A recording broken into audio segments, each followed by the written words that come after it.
Today we are going to discuss about the characteristics of periods and groups. ठीक है, तो हम इसको बुक के अकॉर्डिंग ना करके हम इसको कंपैरेटिव स्टडी के अकॉर्डिंग करेंगे, जिससे आपको बेनिफिट होगा, समझ में आ जाएगा कि पीरियड्स की जो प्रॉपर्टी है और ग्रुप की जो प्रॉपर्टी है वो कैसे एक दूसरे से डिफरेंट है। तो सबसे पहले मैं एग्जांपल लेता हूँ ग्रुप्स का या पीरियड्स का ले लेते हैं। पहले पीरियड्स, ठीक है, इधर मैं कंपैरेटिव स्टडी करता हूँ ग्रुप की। ग्रुप में और पीरियड्स में दोनों में जो कैरेक्टरिस्टिक्स हैं उनके क्या क्या कैरेक्टरिस्टिक्स एक दूसरे से डिफरेंट है उसकी हम बात करेंगे। तो सबसे पहला कैरेक्टरिस्टिक्स हमारे पास है वैलेंस इलेक्ट्रॉन।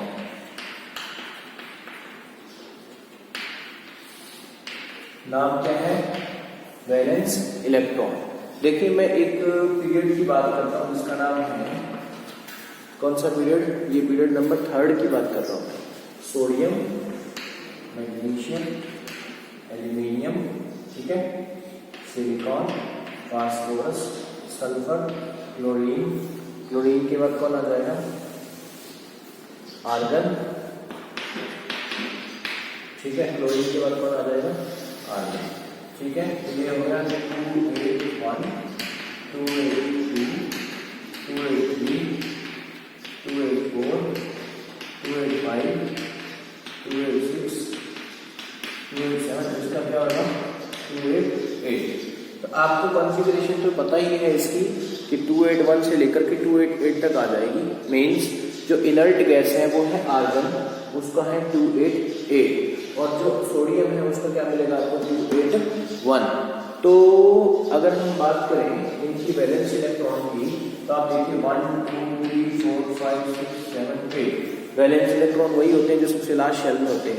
तो लास्ट शेल में इलेक्ट्रॉन्स क्या होते जा रहे हैं? इंक्रीज होते जा रहे हैं। तो हम ये कहेंगे कि valence electron always increases when we move from left to right in a period. लेकिन अगर बात करें हम किसी ग्रुप की, ठीक है, तो ग्रुप के अंदर बात करेंगे lithium, sodium, potassium, calcium, magnesium, beryllium, magnesium and calcium.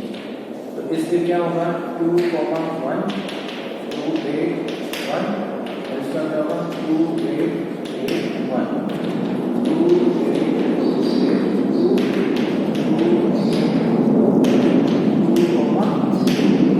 ठीक है। इसी के साथ आप एक और ले लेते हैं, फ्लोरीन, क्लोरीन, ब्रोमीन, आयोडीन, जो कि हमारा है halogen group. Fluorine, chlorine, bromine, iodine, fluorine, chlorine, bromine, iodine, ठीक है। अब फ्लोरीन, क्लोरीन, ब्रोमीन, आयोडीन में हमारे पास जो 20 तक के एलिमेंट्स की बात करें तो वो क्या आ जाएगा? सिर्फ हम फ्लोरीन तक ले लेते हैं, तो फ्लोरीन कितने में है? 2,7, फ्लोरीन कितने में? 2,8,7। तो पहली प्रॉपर्टी वैलेंस इलेक्ट्रॉन है, जिसमें मैंने आपको ये बताया कि ग्रुप में ये प्रॉपर्टी जो है वैलेंस इलेक्ट्रॉन इंक्रीज होते हैं। लेकिन अगर आप पीरियड्स की प्रॉपर्टी की देखे जाए तो 1 2 3 4 5 6 7 8 तक ये जो इलेक्ट्रॉन्स हैं हमारे इंक्रीज हो रहे हैं, यानी कि वैलेंस इलेक्ट्रॉन बढ़ रहे हैं। लेकिन अगर हम ग्रुप की बात करें तो इनमें देखिए 1 1 1, 2 2 2 7 7, इसके भी आगे 7 7 आएंगे, 2 8 18 18 7 आएगा। इसी तरीके से अभी हमें करने की इसकी जरूरत नहीं है। तो इसका मतलब ग्रुप में क्या रहेगी? प्रॉपर्टी सेम रहेगी। वैलेंस इलेक्ट्रॉन इसमें क्या रहते हैं? हमेशा सेम। दूसरी प्रॉपर्टी की बात करता हूं, वो है वैलेंसी। दूसरी प्रॉपर्टी कौन सी है हमारी? वैलेंसी। वैलेंसी आप देखिए 1 2 3 4, 4 के बाद क्या आ जाएगा? 3, क्योंकि अब नॉन मेटल स्टार्ट हो चुके हैं। 3 2 1 एंड 0, क्योंकि ये गेन कैपेसिटी है ना, इसके पास गेनिंग कैपेसिटी है। तो इसकी कितनी आ जाएगी? पहले क्या आएगी? 1 2 3 4, 1 2 3 4, फिर 3 2 1 0। तो फर्स्ट इंक्रीजेस, देन क्या हो जाएगी? डिक्रीज। फर्स्ट क्या होगी? इंक्रीज, आफ्टर दैट क्या हो जाएगी? डिक्रीज। इसकी बात करूं तो 1 1 1, 2 2 2 7, इसकी भी अगर देखें 1 1 बन जाएगी, -1 बन जाएगी। तो वैलेंसी जो है इस केस में सेम रहती है। ये प्रॉपर्टी क्या है इसकी? सेम ही रहेगी। किस केस में? ग्रुप के केस में। ठीक है। तीसरी जो बात करेंगे एटॉमिक रेडियस की बात करेंगे। एटॉमिक रेडियस में क्या होता है, रेडियस किसको बोलते हैं, सबसे पहले हम उसको डिस्कस करते हैं। मान लीजिए एक न्यूक्लियस है, ये बाहर वाली शेल है, न्यूक्लियस से लेकर के ये सबसे आउटर मोस्ट शेल तक का जो डिस्टेंस है उसी का नाम क्या है, एटॉमिक रेडियस। उसका नाम क्या है, एटॉमिक रेडियस। यानी कि सेंटर से लेकर के लास्ट शेल, सेंटर से लेकर के लास्ट शेल तक का जो डिस्टेंस है वो क्या कहलाएगा, एटॉमिक रेडियस। और एटॉमिक रेडियस हमेशा किसमें ली जाती है, पिकोमीटर में। पिकोमीटर कितना होता है, 10 की पावर -12। 1 मीटर ये क्या हो जाएगा, 10 की power -12 metre 1 picometre. 1 picometre is equal to 10 की पावर -12 मीटर। इसमें हम क्या लेंगे, इसका एटॉमिक रेडियस लेंगे। साइज ऑफ द एटम की बात करें तो साइज ऑफ द एटम जो है वो रेडियस पे डिपेंड करता है। जितनी ज्यादा रेडियस होती जाएगी न्यूक्लियस से उतना ही बड़ा क्या होता जाएगा, उसका साइज होता जाएगा। तो अब हम बात करेंगे साइज की ही, पीरियड्स और ग्रुप में साइज का क्या फर्क पड़ता है। थर्ड प्रॉपर्टी है हमारी एटॉमिक साइज। तो देखिए 1 2 3 4 5 6 7 8 अगर मैं पीरियड की बात करूं तो अब इसमें शेल्स तो सब में 3 है, 3 3 3 3 सब में 3 शेल्स हैं। मतलब इसका जो पीरियड है वो सेम है, थर्ड पीरियड है। थर्ड पीरियड है तो दैट मीन्स क्या होगा, साइज में क्या कोई इफेक्ट आएगा, साइज में कोई इफेक्ट आएगा, लेकिन क्या आएगा, वो साइज क्या हो जाएगा, स्मॉल हो जाएगा। वो कैसे, देखिए ये जो प्रोटॉन इसके अंदर प्रेजेंट है वो प्रोटॉन भी बढ़ते जा रहे हैं। यहाँ तक जितने इलेक्ट्रॉन नंबर ऑफ बढ़ रहे हैं उतने ही प्रोटॉन बढ़ रहे हैं। लेकिन इलेक्ट्रोस्टैटिक पावर ऑफ प्रोटॉन, देखिए प्रोटॉन का साइज धीरे धीरे क्या होता जा रहा है, बड़ा होता जा रहा है। प्रोटॉन का साइज बढ़ रहा है लेकिन जो इलेक्ट्रॉन है वो शेल्स नहीं बढ़ रहे, बल्कि इलेक्ट्रॉन ही उसी शेल में इंक्रीज होते जाते हैं। तो बोलते हैं कि due to its more electrostatic force of attraction of proton the size of the किसका, एलिमेंट। ठीक है, the size of the element will decrease because वो क्या करेगा, स्ट्रॉन्ग फोर्स ऑफ अट्रैक्शन से जो न्यूक्लियस है जिसमें प्रोटॉन्स हैं वो इलेक्ट्रॉन को अपनी तरफ क्या करेगा, अट्रैक्ट। जब वो अट्रैक्ट करेगा तो साइज क्या कर देगा, छोटा। लेकिन ग्रुप के अंदर बात करूं तो 2,1 2 8 1 2 8 8 1 इसमें कितने शेल्स हैं, 2 3 और 1 4। तो पीरियड्स क्या होते जा रहे हैं, इसके चेंज हो रहे हैं ना, इसका सेकंड पीरियड, इसका थर्ड पीरियड, इसका फोर्थ पीरियड। तो शेल्स जैसे जैसे बढ़ती जा रही है तो उसका जो न्यूक्लियस से पावर ऑफ अट्रैक्शन है, electrostatic force of attraction from nucleus, किसका, आउटर मोस्ट शेल का, वो क्या होता जा रहा है, बहुत ही ज्यादा कम होगा। तो साइज क्या हो जाएगा, ज्यादा बड़ा। तो इसकी बात करें तो साइज क्या हो जाता है, decrease. When we move from left to right in a period the size become decreases और ग्रुप में क्या हो जाएगा, इंक्रीजेस। क्योंकि शेल्स तो इसमें भी बढ़ रही है, नॉन मेटल्स में भी, तो साइज क्या होगा, इसका भी बढ़ता जाएगा, इसका भी बढ़ता जाएगा, इसका भी बढ़ता जाएगा। और एटॉमिक रेडियस की बात करें तो एटॉमिक रेडियस इसकी बढ़ती जाएगी और इसकी एटॉमिक रेडियस घटती जाएगी। वैल्यूज आपको याद करने की जरूरत नहीं है कि एटॉमिक रेडियस कितनी कम होगी और कितनी ज्यादा होगी। इसके बाद हम बात करेंगे next, metallic characters. Fourth point क्या है हमारा, मेटेलिक कैरेक्टर्स। मेटेलिक कैरेक्टर देखिए, अब धीरे धीरे इलेक्ट्रॉन को लूज करने की कैपेसिटी कम हो रही है। ये एक इलेक्ट्रॉन लूज करना है इसको तो बहुत ही आसानी से इलेक्ट्रॉन को लूज कर देगा। 2 को इलेक्ट्रॉन लूज करने में प्रॉब्लम आएगी, ज्यादा एनर्जी चाहिए। 3 इलेक्ट्रॉन लूज करने में और ज्यादा एनर्जी जरूरत है। दैट मीन्स इलेक्ट्रॉन लूज करने की कैपेसिटी घट रही है तो मेटेलिक प्रॉपर्टी क्या हो रही है, उसकी कम हो रही है। और नॉन मेटेलिक प्रॉपर्टी क्या हो रही है, बढ़ रही है। क्योंकि हम यहाँ आते आते कहाँ पहुंच चुके हैं, नॉन मेटल्स। इसको छोड़ दीजिए क्योंकि ये इनर्ट गैस है। तो ये नॉन मेटेलिक प्रॉपर्टी सबसे ज्यादा कहाँ मिलेगी आपको, इस क्लोरीन के पास। और मेटेलिक प्रॉपर्टी कहाँ मिलेगी सबसे ज्यादा, सोडियम के पास। तो मेटेलिक प्रॉपर्टी क्या हो रही है, डिक्रीज। तो नॉन मेटेलिक क्या हो रही है, मेटेलिक प्रॉपर्टी डिक्रीज और non metallic increase. Metallic property घटती जाएगी, नॉन मेटेलिक प्रॉपर्टी बढ़ती जाएगी। किस केस में? इस केस में। किसके केस में? जब हम पीरियड्स में लेफ्ट टू राइट मूव करते हैं। लेकिन अगर हम बात करें ग्रुप्स की, तो मेटेलिक कैरेक्टर्स इसके अंदर क्या होते हैं? देखिए इसमें 1 1 1। अब देखिए न्यूक्लियस से इसकी दूरी बढ़ती जा रही है। जब न्यूक्लियस से डिस्टेंस बढ़ता जा रहा है तो फोर्स ऑफ अट्रैक्शन घटता जा रहा है। जब फोर्स ऑफ अट्रैक्शन घटता जा रहा है तो इलेक्ट्रॉन लूज करना क्या हो जाएगा? आसान। लेकिन किसके लिए सबसे ज्यादा आसान होगा? वो पोटेशियम के लिए, क्योंकि इसमें 4 शेल्स हैं और 4 शेल्स हैं, तो जो न्यूक्लियस का इलेक्ट्रोस्टैटिक फोर्स है वो लास्ट शेल में सबसे कम लगेगा, लेकिन इस शेल में सबसे ज्यादा लगेगा। इसलिए सबसे मोर एलिमेंट जो मेटेलिक होगा वो कौन होगा इसमें? इन 3 की बात करें तो पोटेशियम होगा।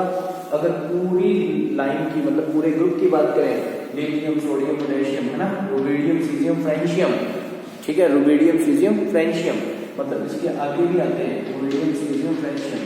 तो फ्रेंशियम सबसे ज्यादा क्या होगा? मोर मेटेलिक आपको मिलेगा, Fr जिसको मैंने लिखा हुआ है, क्योंकि इसमें सबसे ज्यादा डिस्टेंस मिलेगा न्यूक्लियस से लास्ट शेल का, तो इलेक्ट्रॉन लूज आसानी से कर पाएगा। लेकिन नॉन मेटेलिक प्रॉपर्टी की बात करूं तो नॉन मेटेलिक प्रॉपर्टी ऊपर से नीचे जाने में डिक्रीज हो जाती है, डिक्रीज। नॉन मेटेलिक प्रॉपर्टी तो डिक्रीज होगी, लेकिन ये क्या हो रही है? इंक्रीज, ये बढ़ रही है। अब ये डिक्रीज क्यों हो रही है? क्योंकि नॉन मेटल्स वो होते हैं जो इलेक्ट्रॉन को गेन इजीली कर सकें। इलेक्ट्रॉन गेन इजीली ये कर पाएगा क्योंकि ये न्यूक्लियस के बिल्कुल नजदीक है। इसमें 2 शेल, इसमें 3 है, इसमें आगे और 4 शेल हो जाएंगे, बढ़ती जाएंगी। तो दैट मीन्स क्या होगा कि 2 7 वाला इजीली गेन कर पाएगा, 2 8 7 वाला धीरे, मतलब उसको ज्यादा एनर्जी चाहिए गेन करने के लिए, क्योंकि वो न्यूक्लियस से उतना ही ज्यादा क्या होता जा रहा है? दूर।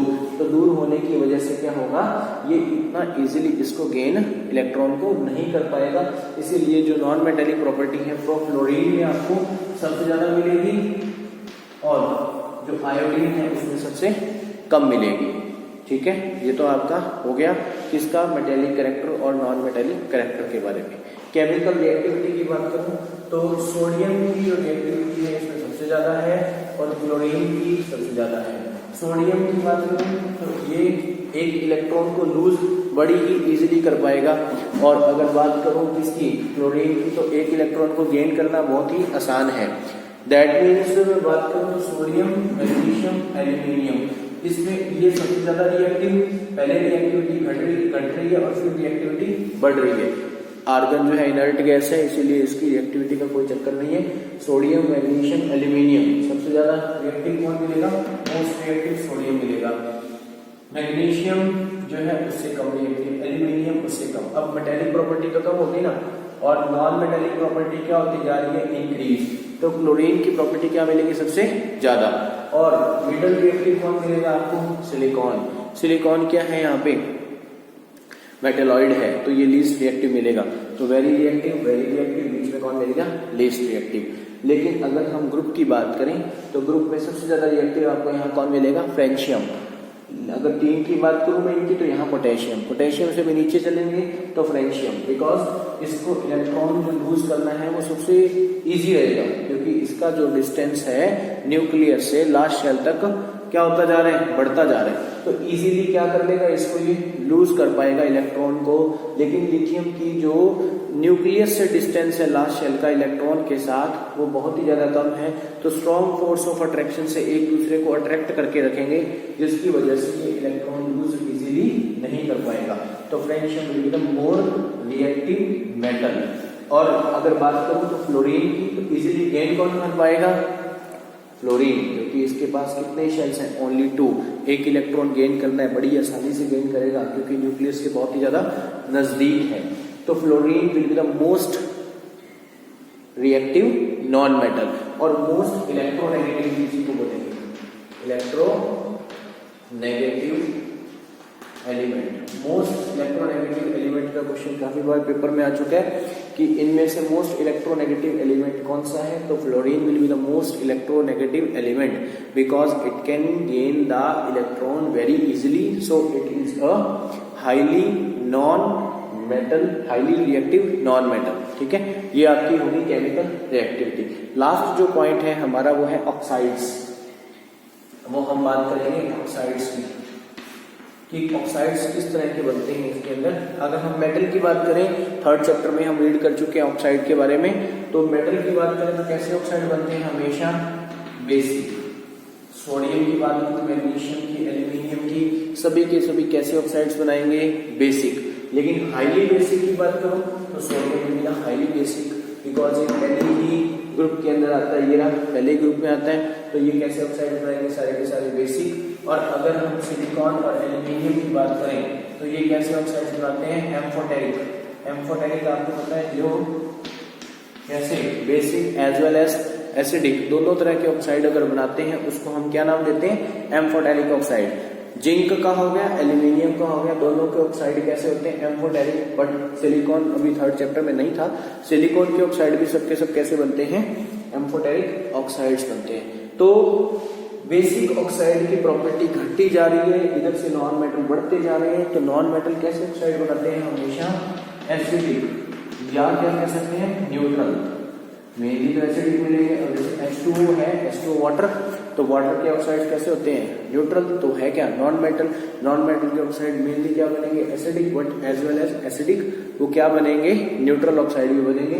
तो ये किसकी प्रॉपर्टी होगी, पीरियड्स की। ग्रुप की बात करूं तो ये सारे ऑक्साइड, अगर मेटल की बात कर रहा हूं तो बेसिक, और इधर सारे ऑक्साइड्स की बात करूं नॉन मेटल्स में तो सारे ऑक्साइड कैसे हो गए, एसिडिक। तो ये आपका चैप्टर कंप्लीट हो चुका है, पीरियोडिक क्लासिफिकेशन ऑफ एलिमेंट्स। अगर इसमें आपको कोई भी किसी तरीके का डाउट लगता है तो प्लीज आप पूछ सकते हैं। Thank you so much.